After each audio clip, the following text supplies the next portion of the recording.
Essas quantidades físicas possuem não apenas magnitude, mas também direção. Essas quantidades são representadas por vetores. Algumas coisas são estritamente uma questão de ponto de vista. Por exemplo, Copérnico disse que todos sempre contemplavam o universo do ponto de vista da Terra. O que aconteceria se utilizássemos o ponto de vista do Sol? Um dos resultados imediatos seria que ficaríamos muito bronzeados. Obviamente, o seu ponto de vista não deve ser menosprezado. Uma vez escolhido um determinado ponto de vista, pode-se precisar de um meio de descrever exatamente onde se encontra alguma coisa e que direção ela está indo. Como fazer isso? Por exemplo, os jogadores de xadrez possuem uma maneira de dizer exatamente onde no tabuleiro está cada peça e de que maneira ela se move. Crianças brincando de batalha naval sabem como descrever onde está cada coisa. É claro que, assim como esses jogadores de xadrez e essas crianças, nós, cientistas, precisamos de ter algum meio de descrever exatamente onde alguma coisa se encontra. No norte do Oceano Pacífico, pode ocorrer uma batalha naval que provavelmente não ocorreria numa brincadeira infantil. Este é o centro da guarda costeira em Alameda, um ponto estratégico na Baía de São Francisco. Aqui, os métodos para se localizar ou lançar um navio a qualquer hora são rigorosamente profissionais. Em épocas tranquilas ou em momentos de crise no alto mar, a Guarda Costeira dos Estados Unidos exerce suas atividades com uma considerável variedade de meios e maneiras, cartas de navegação de alta precisão, uma profunda familiaridade com a baía e as águas circundantes, sistemas eletrônicos requintados, dispositivos de rastreamento muito eficazes e um pessoal de terra de nível excepcional. Esses são os recursos da Guarda Costeira dos Estados Unidos. E longe da vista, mas não da mente, junto com sua poderosa equação de talento, treinamento e tecnologia, existem as ferramentas da matemática vetorial. Uma entidade que possui tanto magnitude quanto direção é um vetor representado por uma seta. A direção da seta é a direção da entidade, enquanto que seu comprimento indica sua magnitude. Deslocamento, velocidade e aceleração são vetores. Os vetores são escritos em negrito. Entidades simples como o tempo e massa são escalares. Nas equações, os escalares são escritos em itálico. A magnitude de um vetor é também um escalar, a mesma letra, mas em itálico. Com os vetores, até mesmo as operações matemáticas mais comuns adquirem um significado inteiramente novo. Por exemplo, quando dois vetores são somados, o resultado não é simplesmente um número, é um novo vetor. Os vetores também podem ser subtraídos uns dos outros, e o resultado é um novo vetor. Naturalmente, quer utilizem ou não métodos científicos clássicos, os instrumentos da Guarda Costeira são moderníssimos e sempre alertas. Um oficial recebe um sinal de socorro. Ele está preparado para qualquer eventualidade que possa aparecer. No desempenho do dever, a Guarda Costeira salva toda e qualquer criatura no mar. A Guarda Costeira salva até mesmo aqueles que ficariam melhor em terra firme. Uma tripulação de marinheiros domingueiros no iate Irish Coffee. Parece que eles se desviaram do rumo para uma posição completamente desconhecida. Também totalmente desconhecida é a maneira pela qual o comandante e a tripulação arranjaram esse problema. De qualquer maneira, a Guarda Costeira utiliza seus próprios recursos.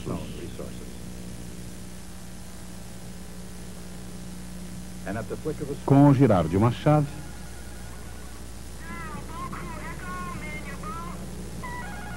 lá vão eles à ação.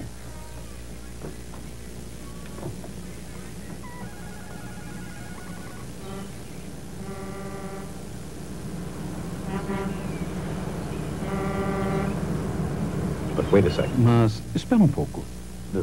Essa abordagem talvez não seja necessária. Do ponto de vista da tripulação, pelo menos enquanto houver comida e bebida, a situação ainda não é de crise no Irish Coffee. Malcolm Bogart e Percival Flynn, homens corajosos, recebem inspiração do seu líder, o Capitão Duke. Quer o perigo seja imediato ou potencial, a guarda costeira não brinca em serviço. Irish Coffee, this is San Francisco Coast Guard.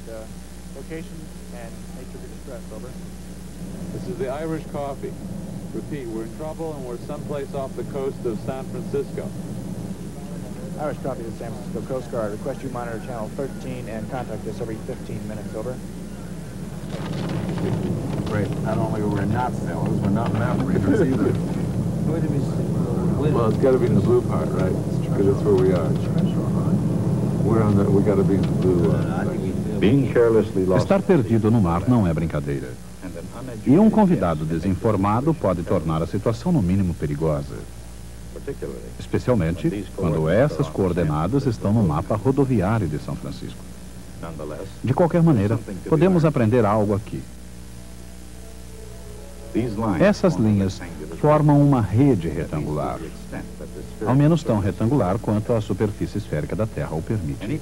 Qualquer ponto desse mapa pode ser localizado determinando-se sua posição horizontal e vertical. Por exemplo, imaginemos algum local do mapa marcado com um ponto vermelho. Suponhamos que o ponto vermelho tenha a coordenada horizontal x de menos 150 quilômetros. E suponhamos que sua coordenada vertical, y, tenha menos 124 quilômetros. Quaisquer que sejam as distâncias na Terra, no mar ou no ar, um sistema de coordenadas é vital para qualquer mapa. Os mapas de ruas das grandes cidades geralmente utilizam quadriculados, como o mapa da cidade de Nova York. Cada mapa possui o seu próprio sistema de coordenadas. Mas até mesmo no caso de locais famosos como Central Park, Boston Common, ou a Casa Branca na Avenida Pensilvânia, os mapas podem confundir uma pessoa que não esteja familiarizada com um sistema retangular de coordenadas. Naturalmente, para o carteiro, o bombeiro, o entregador ou o motorista de táxi, esses quadriculados são simplesmente uma maneira de se ir de um lugar para outro. Mas para alguns, encontrar o seu caminho pelo mundo é um verdadeiro desafio. Um desafio semelhante ao enfrentado por homens que realmente compreenderam o significado da palavra coordenadas. Na história da matemática, René Descartes e Pierre de Fermat escreveram o primeiro capítulo sobre sistemas de coordenadas no século XVII. Esses sábios franceses desenvolveram um engenhoso esquema interrelacionado à geometria e à álgebra. Ao mesmo tempo, mas do outro lado do Canal da Mancha, John Wallis desenvolveu uma teoria que seguia uma linha semelhante. Embora Carl Friedrich Gauss tenha posteriormente inventado o termo, Wallis foi o primeiro a introduzir a ideia do número complexo. Em seu livro Álgebra, Wallis representou o número complexo A mais B, I, por exemplo, medindo a parte real A ao longo de um eixo horizontal e a parte imaginária, B, ao longo de um eixo vertical. Ainda hoje, os números num mapa quadriculado podem parecer complexos. Se nas ruas das cidades as pessoas podem sentir-se desorientadas, imaginem a dificuldade daqueles estranhos no mar.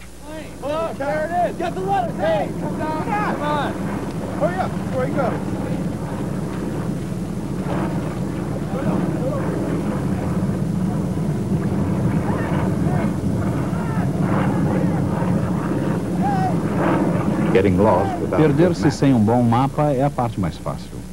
Ser encontrado sem um mapa exige um pouco mais de trabalho. Para encontrar uma embarcação perdida, a guarda costeira tem vários métodos de ação, inclusive a triangulação. Dois diferentes ângulos de recepção radiofônica são estabelecidos através do uso de antenas direcionais. Linhas retas são prolongadas até se interceptarem. Assim, se a guarda costeira utilizasse a triangulação, e se o mar fosse tão previsível quanto a matemática, o Irish Cuff deveria estar justamente aqui. Isto é, ele estaria aqui se tivesse estabilidade suficiente para se manter num local. Isso seria esperar demais, porque, à mercê das correntes, as embarcações flutuam à deriva por todo o mar. Saber sua localização num determinado momento e local não é o suficiente. A guarda costeira necessita a direção e a velocidade de deriva do Irish Cuff. Em que direção? Com que velocidade? Embora o comandante adote uma abordagem novelesca, ele não encontrará respostas nas páginas do Moby Dick. Como não se vê sinal de buscas, outro sinal de socorro não deverá fazer mal algum.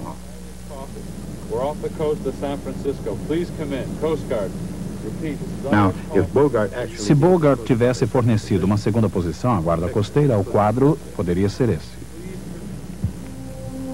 As duas posições são unidas por uma seta da posição 1 para a posição 2. A direção da seta mostra em que direção a embarcação está sendo levada pela correnteza. Seu comprimento mostra que distância. Essa seta é chamada vetor deslocamento. Com mais informações, a guarda costeira pode estimar a rota da embarcação à deriva, unindo a ponta de um com o final de outro vetor deslocamento, resultando uma soma de vetores. A velocidade de deriva pode ser calculada dividindo seus vetores pelo intervalo de tempo entre os sinais.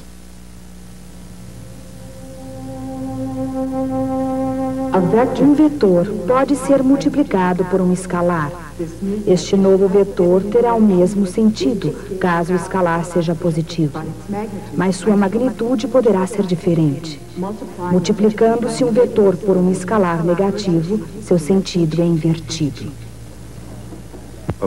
É claro que a moderna guarda costeira raramente calcula a rota de embarcações à deriva, calculando à mão os vetores deslocamento e velocidade. Contudo, quando se trata de compreender certos princípios de navegação e matemática, o valor do vetor não pode ser superestimado, assim como sua história não pode ser ignorada. A álgebra vetorial nasceu no século XIX e seus criadores foram William Rowan Hamilton, um irlandês, e o alemão Hermann Grassmann. Na elaboração dessa matemática, Grassmann tentou desenvolver uma estrutura algébrica, na qual geometria com qualquer número de dimensões pudessem ser tratadas. Embora muitos na época considerassem o seu trabalho muito complicado, as sementes da matemática de Hermann Grassmann têm origem na Grécia Antiga. Além de tudo, a lei do paralelogramo, para a composição de forças considerada por Aristóteles no caso particular de um retângulo, é um exemplo da soma de vetores. E de uma forma ou outra utilizada com a maior cautela desde então. Isaac Newton julgou o paralelogramo de forças suficientemente importante para incluí-lo em sua magnífica obra Principia. Seriam necessários alguns séculos até William Hamilton perceber o âmbito e a versatilidade dos vetores.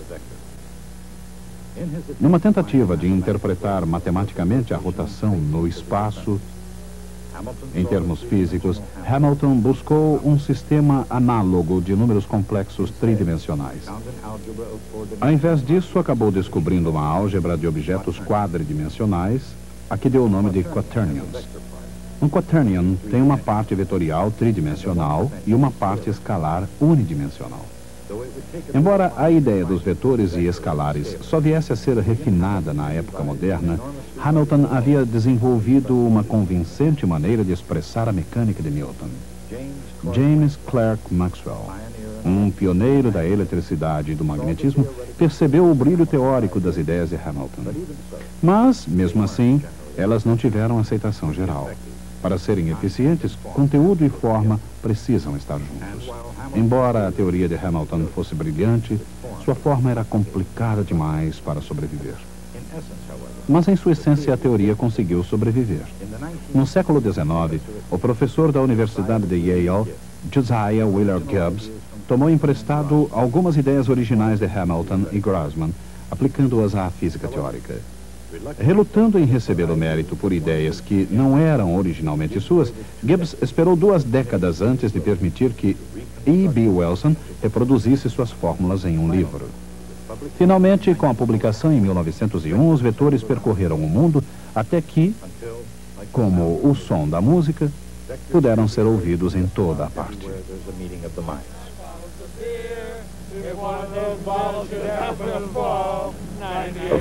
Naturalmente, a álgebra vetorial, como a notação musical, exige uma certa prática.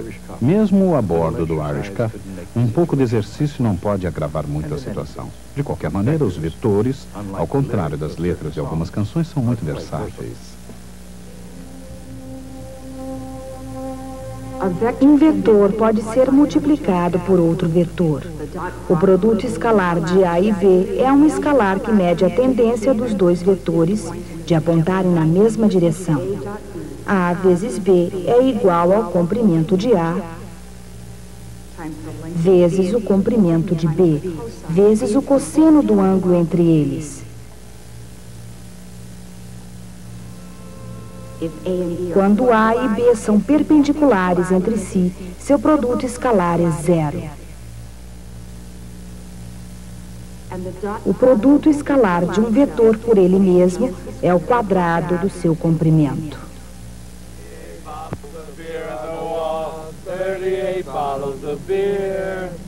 Moving right along. O produto vetorial de 2 vetores é um novo vetor, perpendicular ao plano dos 2 vetores originais. Seu comprimento é numericamente igual à área do paralelogramo formado pelos vetores originais.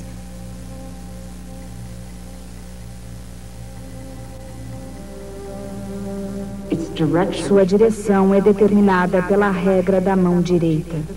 O produto vetorial mede a tendência dos vetores de serem perpendiculares e constitui um dos meios mais eficazes de se escrever corpos em oscilação ou rotação.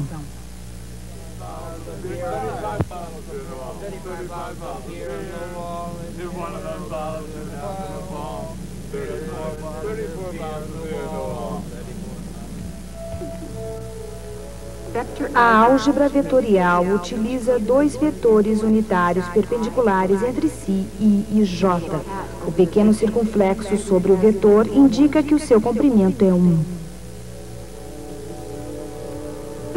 O vetor desde a origem até o ponto de coordenadas x, y é a soma de 2 vetores perpendiculares, um vetor horizontal x, y e um vetor vertical y, j.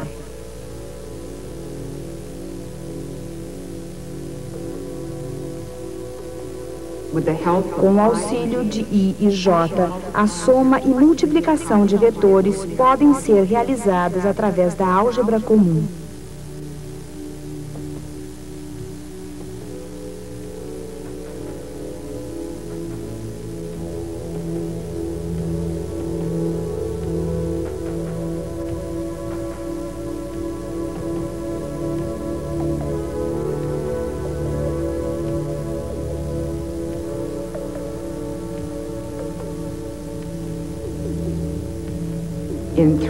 Num espaço tridimensional, é utilizado um terceiro vetor K.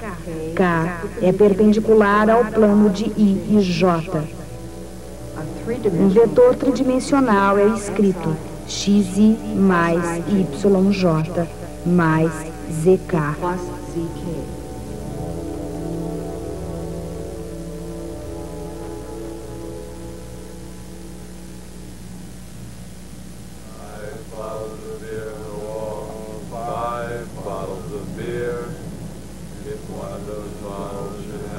Uma canção se propagando é uma coisa.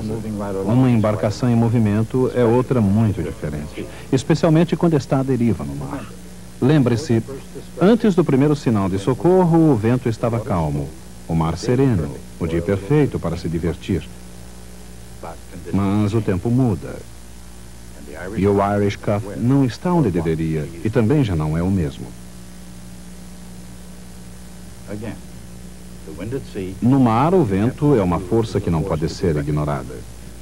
Como a velocidade do vento tem magnitude e direção, isso significa que ela é uma quantidade vetorial. O mesmo acontece com a velocidade da corrente aquática. E agora, navegando à deriva, com vento e corrente fortes, sem saber para onde, pode ser perigoso.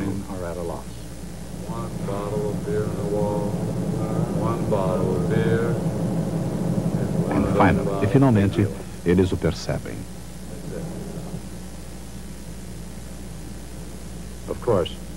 É o fim.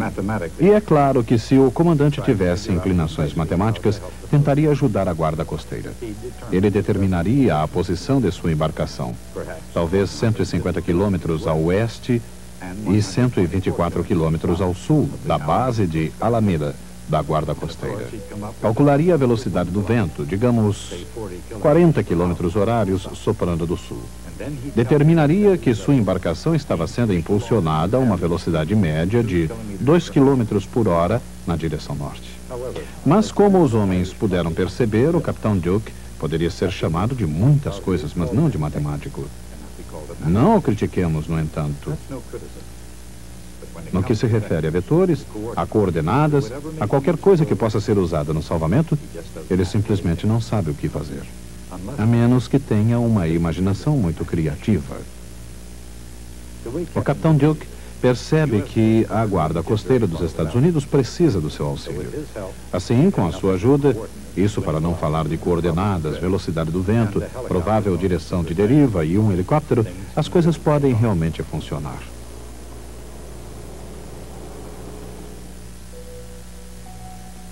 O capitão Duke acredita que o piloto tem combustível suficiente a uma velocidade máxima de 125 km por hora para permanecer no ar durante 4 horas. Isso significa aproximadamente 2 horas para ir, 2 para voltar e 250 km de raio de ação, não mais. Será que o helicóptero conseguirá chegar ao Irish Cuff?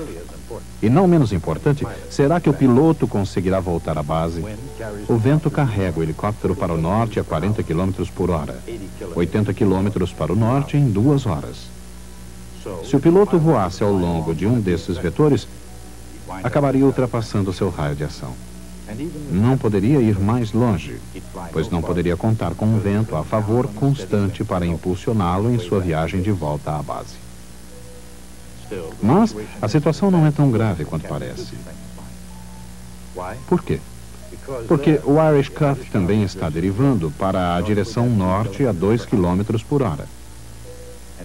Dentro de 2 horas, terá se afastado 4 km para o norte, o que o levaria para o limite do alcance do helicóptero.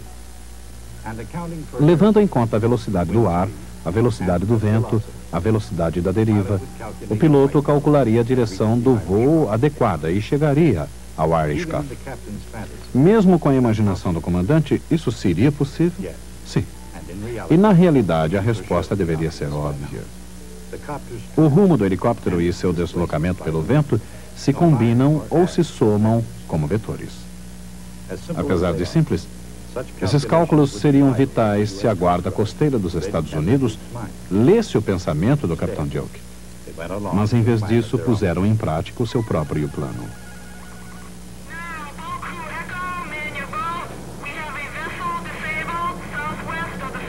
O Irish Cuff está ao sul das Ilhas Farallon, próximo à Baía de São Francisco, a uma distância muito pequena. Assim, dentro de pouco tempo, o comandante e sua tripulação estarão salvos. Muito antes que se acabe seu estoque de comidas e bebidas, eles estarão em terra seca e até que aprendam suas lições de navegação, sem mencionar cálculo vetorial, esse é exatamente o lugar em que devem ficar. Antes de Copérnico, o centro da Terra era o centro do universo. Aliás, no mundo aristotélico, a própria ideia de lugar não tinha significado, exceto quando se queria informar sua posição referida ao centro da Terra. Quando Copérnico entrou em ação, o que ele fez foi aplicar rotineiras operações matemáticas, escrevendo as equações das órbitas planetárias no diferente sistema de coordenadas. O mundo jamais seria o mesmo. Mas isto é uma afirmativa enganadora. Dá a impressão de que o importante é ter o sistema de coordenadas correto. A verdade é justamente o oposto. Todos os sistemas de coordenadas são bons. Copérnico diz que a origem deve estar no Sol. A guarda costeira diz que a origem deve estar em sua estação coordenadora. E ambos estão igualmente certos. Podemos dizer isso de maneira mais profunda. As leis da física são exatamente as mesmas em qualquer lugar. As leis de Newton funcionam tanto na nebulosa do Caranguejo quanto em Kansas City. E porque nós acreditamos nisso, precisamos de uma forma de expressar essas leis, que se aplicam da mesma forma em todos os sistemas de coordenadas. E essa maneira é através dos vetores. A ideia de um vetor é desconcertante, porque um vetor possui um tamanho e uma direção, mas não ocupa um lugar. Mas isso é exatamente o que precisamos para representar leis que são iguais em todos os lugares. Na próxima aula, analisaremos uma equação vetorial, que é o núcleo da compreensão do mundo. I'll see you then.